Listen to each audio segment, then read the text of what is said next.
first of all, it's great to see this finally coming out on Disney Plus and and Blu-ray, and it's coming out to more people to watch. Yes. What has this experience been like for you? And now to go into that home market for a lot of people who couldn't see it in theaters, now getting ready to see it at home, and now with a sing-along as well. Yeah, totally. I think it's like, it's so exciting to see so many people have like so much more access to the film. It's a film that I think, you know, touches so many people's lives, and from all different walks of life and all different communities. So to be able to, I guess, like suit that and have it at their beckoning call, because it is a story that connects with so many different people. So I'm excited for people to have it on the TV, like playing over and over and over again, connecting to the music and so on and so forth. What about you? Yeah, I'm really excited for our kids and our families and communities to be able to experience this if they didn't get to go to the cinema, and to hopefully fall in love with these characters in this new journey and to be inspired. Yeah.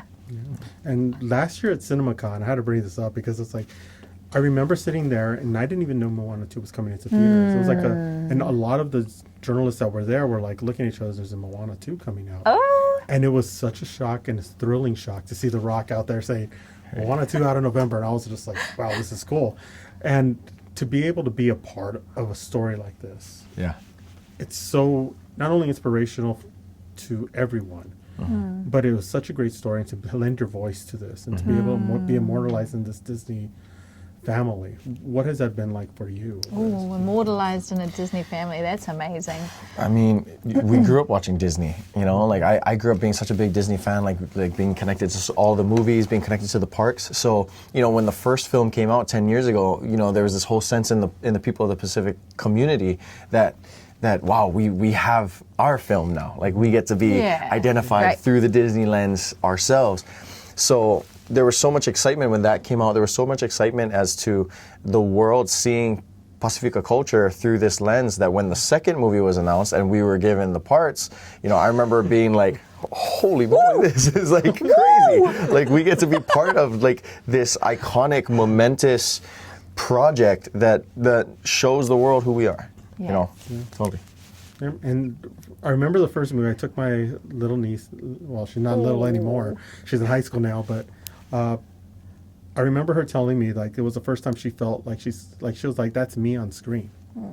Beautiful. And so now important. she's 18 and in high school, about to graduate. When you hear that from kids who are now adults, who are going into college, and you see this legacy from the last film and being a part of this, the importance of how kids seeing this and growing up and saying, this is what I want to do.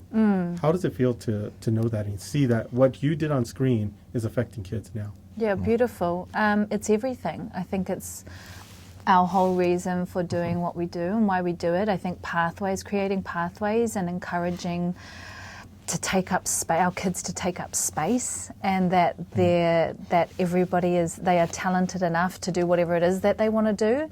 I mean, I wouldn't have I dreamed of doing this, but I don't know if I really was like, I'm going to be doing that, and I'm going to be sitting next to Hualālai, and I'm going to be talking to you and about our kids, you know. But it's really humbling, and I think it's very important for our tamariki, our children, to see a reflection of themselves. So that's beautiful that your niece felt that.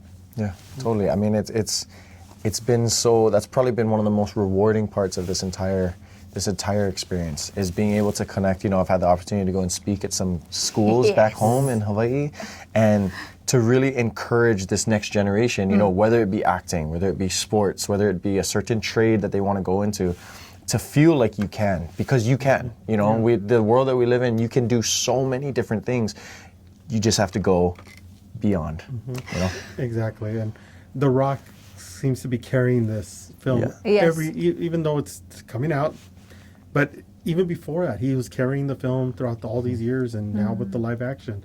To be like, it has to be inspirational to see what he has done in his life and what the levels that he've hit. And now you're being right there, you're getting those levels as well. Yeah. No, I mean, he's definitely been a very impactful person on being a driving motivator to people of the Pacific Island community, you know, and it's inspired so many other motivators as well to shoot for the stars, to become more iconic, so that The Rock is not the only person, So to be able to say that we've worked alongside him, to be able to say that we worked in a project with him and try to do that same thing and have that same drive and that same motivation and inspiration to give to the next generations, to give to our communities, is something that money can't buy, and you can only wish and dream for, and these wishes and dreams have come true, Exactly, and that's what this movie's all about. It's about generations and family. Yes. And it's really going to show a lot of people how important that is, especially in this day and age. But thank you so much for stopping in with me. I really appreciate it. Thank you. And we look forward for the theme park ride. Yeah, totally. You wait, we're I'm going to planning be fighting it. for a theme park ride for this. The Get Lost theme park ride. Yeah. Where you go through the colorful tunnels and all this kind of stuff. I'm going to be fighting it forever. But thank you so much. Thank you so much for you. Mahalo.